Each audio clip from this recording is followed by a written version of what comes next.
Hello दोस्तों, आपका स्वागत है हमारे प्यारे से यूट्यूब चैनल एमएसडी गणित गुरुकुल में।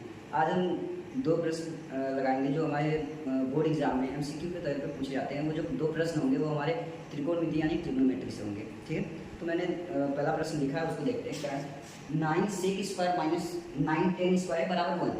ठीक है, जैसे क्वेश्चन आपके एमसीक्यू में आते रहते हैं, तो हमें करना क्या है, इसको सॉल्व करने के लिए पहले देखो किसी भी क्वेश्चन को अगर हमें प्रूफ वाला आता है तो उसमें करना क्या रहता है, पहले हमें सबसे पहले यूज करना क्या है कि उसमें कोई सर्वसमीका लग रही है क्या, वो देख लेंगे। अगर सर्वसमीका आइडेंटिटी नहीं लग रही है तो उसके बाद उस चीज़ को हमें क्या करना रहता है, साइन कॉस में चेंज करना है। अगर tan कॉट में दिया है, सेक कोसेक में दिया है, तो उसे हमें क्या करना है, साइन कॉस में चेंज करना है। उसके बाद अब आपस में प्लस माइनस एलसीएम लेना, वो सारी चीज़ें करेंगे।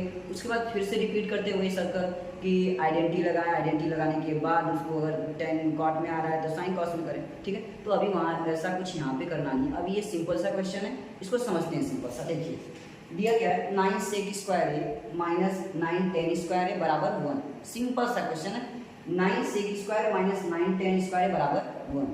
ठीक है, अब देखिए हमें नॉर्मल मैथ समझाते, यहाँ पे 9 दोनों के साथ है, 9 कॉमन कर देते हैं एक बार। ठीक है, 9 कॉमन कर देते हैं, समय सॉरी यहाँ पे 9 रहेगा ना कि 1 रहेगा। ठीक है, 9 कॉमन कर लिया हमने, यानी sec square a minus tan square a। ठीक, अब यहाँ LHS देखिए हम लोग सॉल्व कर रहे हैं सिंपल से। ठीक है, LHS में हमने 9 काउंट कर लिया, sec square minus tan square लिख लिया। अब ये हमें देखा देखा सा लग रहा है, हम लोग शायद हमारे दिमाग में रिवाइज हुआ है, कुछ लोगों को आ गया होगा कि ये sec square minus tan square है, तो सुना सुना लग रहा है। यानी कि हमने दूसरी आइडेंटिटी पढ़ी है, दूसरी सर्वसमीका पढ़ी है क्या, कि 1 प्लस tan स्क्वायर a बराबर sec स्क्वायर है, ये तो पढ़ा है हमने।